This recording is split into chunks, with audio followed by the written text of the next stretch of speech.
Okay, after you've logged into your new WordPress blog, you're going to go to the dashboard. We're just going to cover some things about the dashboard really quickly. This is an overview of your site. It's pretty much your site in one shot. As you develop your blog, you'll see different things on here that will start to change over time. A couple of things about the dashboard. Clearly this up here is a link to your actual blog if you wanted to go and take a look at it.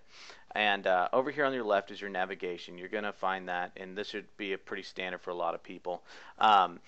Also, a little thing about the navigation along the side is that if you'll notice in between where each of these navigation bars break, your icon will change, your mouse icon. If you click on that, that'll actually compact your navigation on the side so you can save yourself a little bit more screen room if you have a limited screen. So you want to really try and maximize your real estate. Your stuff will come out, you just hover over it, and it'll all just come out here on the side instead.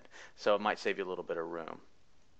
And you can click back and it'll restore itself. Up here at the top, you'll have these things that it's commonly used things that you may want to do real quick that you don't want to necessarily have to navigate to along the menu, or if you're somewhere else you don't want to have to try and find your way back to it. New posts, new pages, you upload media in your media library such as photos and other things, and then also your comments section. So that's a quick thing.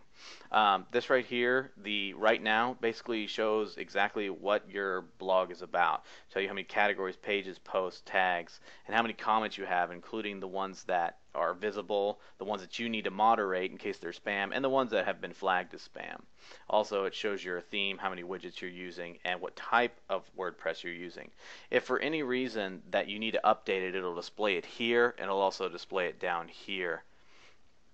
You can change your theme by clicking on this button very quickly. So, recent comments, if you have a comment that you may feel that you want to comment back on, or maybe maybe it shows that maybe it might be something that's spam, you'll see some of the recent comments here with also a quick menu that pops down that you can do right there from the dashboard. If you say, well, that's actually a spam comment, I want to spam it, or I maybe even just want to delete it.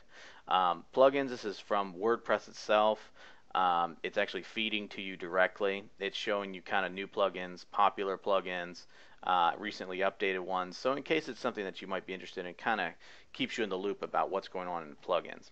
Drafts, this is something that if you keep a lot of drafts for common use, or maybe it's something you haven't completed, it'll show there. It's not really something that's used that much depending on where you are.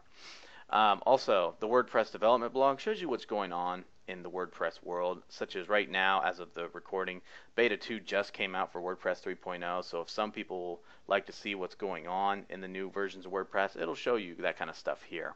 Other WordPress news, it's just basically their feed of their different things. And your incoming links down here at the bottom.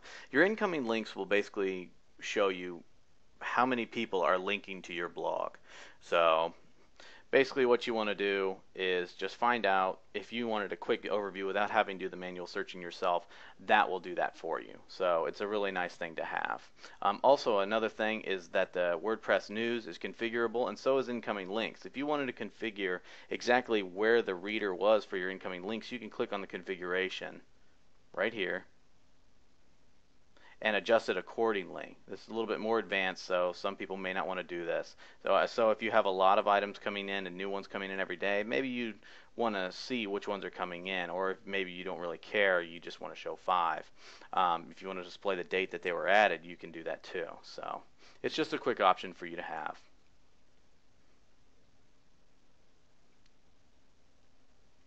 Same thing for the other WordPress news, you can configure it. And the best part about other WordPress news is that this is actually a feed reader. So if you have something maybe in your industry that you want to use, you can actually put anything you want in here, any feed at all. So if you wanted to feed from your favorite blog, or your top digs, or your stumble upon, you can put any feed in there. It just says WordPress news for now. So if you want to, that's just a quick feed reader for you to use at your disposal. It's not just WordPress news. Another handy feature about the dashboard that a lot of people don't really know about is the screen options and help sections. These are actually everywhere, and they're configurable across a multitude of pages, so they kind of change depending on what page you're on. But where it has some of the most robust options is on the dashboard. So if you click this, a drop down will come up, and you can basically show what you do or do not want to see every time you log in. Other WordPress news, the development blog, your drafts, that kind of stuff you don't really care about, so it doesn't really matter and you don't need to use it. The plugins, and you can make all that go away.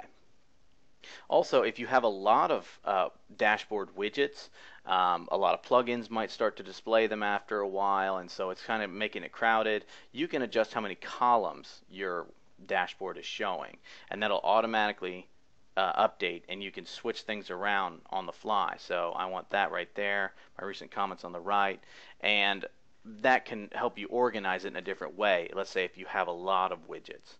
So that's another thing that you can do with the screen options. One last thing I didn't mention was the quick press.